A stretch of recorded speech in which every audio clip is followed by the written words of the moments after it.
What if the biggest reason most companies fail to scale isn't bad products, weak marketing, or a lack of hard work? What if the real reason is much simpler? They don't have a revenue system. A lot of businesses grow through hustle. The founder sells, the team works late, a few great people carry the company, and for a while it works. But then growth slows. Revenue becomes unpredictable. Customer acquisition gets more expensive, retention gets weaker, and suddenly everyone feels busy, but the business doesn't feel stronger. That's the central idea of revenue architecture by Jacco van der Kooij. This book explains why some companies scale smoothly while others get stuck. And the answer is powerful. Winning companies don't treat revenue as a sales event. They build revenue as a system. Today we'll break down the biggest lessons from the book and why they matter whether you run a startup, a business, or simply want to understand how modern companies grow. The hidden problem in most companies. Many companies think they have a growth problem, but often they actually have a design problem. At first, growth often comes from individual effort. A founder closes deals, a top salesperson performs miracles, a marketer launches campaigns that generate attention. But none of that necessarily creates a scalable business. Why? Because heroic effort doesn't automatically become repeatable process. And that's where many businesses get trapped. They confuse activity with architecture. They think working harder will solve a system problem, but it rarely does. Imagine building a house. If the foundation is weak, adding more workers doesn't solve the structural problem. The same is true in business. More sales calls won't fix poor customer retention. More leads won't fix bad onboarding. More marketing won't fix a broken conversion process. The book argues that revenue should be designed like an operating system, a system where every stage connects, a system where growth becomes predictable. That's revenue architecture. Revenue is not just sales. One of the most important ideas in the book is this: revenue is bigger than the sales department. In many companies, sales is treated like the engine. Marketing brings leads, sales closes deals. Then the customer disappears into another department. That sounds normal, but it creates fragmentation. The company becomes optimized for acquisition instead of customer value, and that creates a dangerous problem. A company can grow quickly while becoming weaker underneath. You may win new customers while losing old ones. You may increase top-line revenue while shrinking long-term profitability. Van der Kooij argues that revenue should include the entire customer journey, from first contact to conversion to onboarding to adoption to renewal to expansion. That means customer success is not post-sale support. It is part of revenue. Retention is part of revenue. Expansion is part of revenue. This sounds obvious, but it changes how leaders think.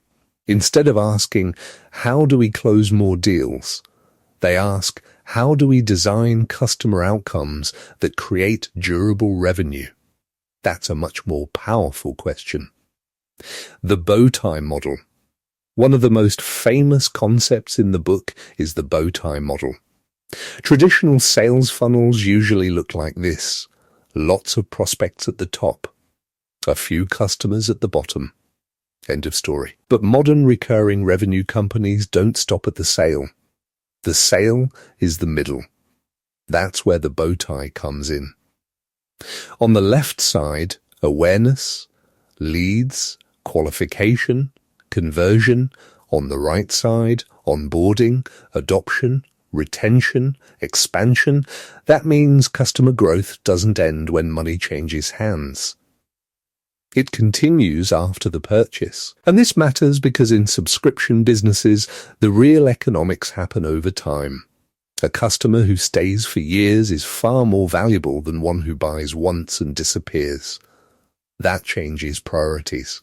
It means a bad handoff from sales to customer success can destroy future revenue. It means poor onboarding can quietly kill lifetime value. It means customer experience is not a soft metric. It is economic infrastructure. That's one of the smartest insights in the book. The 3 revenue drivers. According to revenue architecture, sustainable growth depends on 3 drivers. Acquisition. This is winning new customers. It includes demand generation, sales outreach, conversion, and pipeline creation. Most companies obsess over this, and for good reason. Without acquisition, growth stalls. But acquisition alone is incomplete. Retention means keeping customers. This is where many businesses quietly leak revenue. Imagine filling a bucket with water while holes in the bottom keep draining it. That's what weak retention looks like. A company may celebrate new sales while losing customers just as fast. That creates expensive growth. Expansion means growing revenue from existing customers, upsells, cross-sales, greater adoption, more usage. For many SaaS companies, this becomes one of the most efficient growth engines. Why? Because selling to an existing customer usually costs less than acquiring a new one. The key insight is balance. If one of these 3 is weak, growth becomes fragile. A company can be excellent at acquisition and still fail. A company can have strong retention, but weak expansion and limit upside. The strongest companies build all 3 together. Why metrics matter more than opinions. Another major lesson in the book is that leaders need operational metrics, not vanity metrics. Vanity metrics make people feel good. Big website traffic, large lead counts, impressive revenue headlines. But those numbers don't always explain what is actually happening. Operational metrics answer practical questions. Where are customers dropping off? Which stage creates friction? How fast are customers reaching value? How long does conversion take? Where does churn begin? These are decision-making metrics. And this is critical, because companies rarely collapse from one dramatic mistake. They usually weaken through small, unnoticed inefficiencies. A little lower conversion, a slightly weaker onboarding process, a small increase in churn. Individually, they seem minor. Together, they become expensive. That's why measurement is architecture. If you can't see the system, you can't improve the system. Small changes create massive results. This may be the most practical idea in the entire book. Small improvements can create non-linear outcomes. Imagine this. You improve lead conversion by 10%, you improve retention by 5%, you reduce onboarding friction by 8%, you shorten sales cycles by 7%. Individually, none of these changes feels dramatic. But together they compound, and over time the effect can become enormous.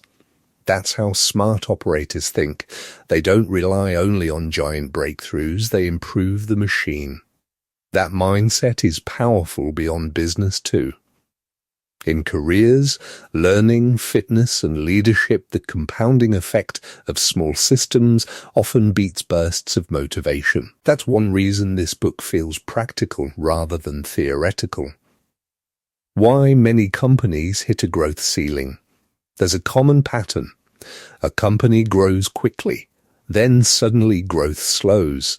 Leaders panic. They hire more salespeople, they spend more on ads, they push harder. But often the real issue is architecture. The company outgrew the system that originally created growth. What worked at one stage no longer works at the next. Founder-led selling stops scaling. Informal handoffs become messy. Processes become inconsistent, metrics become unclear, the business becomes noisy. This is the moment when companies either redesign the system or hit a ceiling. That's why revenue architecture matters most during growth. It turns momentum into structure and structure into scale. The big lesson. If you remember only one idea from this book, remember this: revenue should not depend on heroic people. It should depend on strong systems. Great people matter, talent matters, leadership matters. But long-term growth happens when talent operates inside a well-designed machine. That's what separates chaotic growth from durable growth. That's what turns effort into leverage. And that may be the most valuable lesson Jacco van der Kooij offers. So next time you look at a growing company, ask this question: is this business growing because people are pushing harder, or because the system is designed better? That question can reveal almost everything. And if you run a business, it may be the most important growth question you can ask. If you found this useful, subscribe for more deep dives on books about business, strategy, psychology, and personal growth. And tell me in the comments, what matters more, great people or great systems?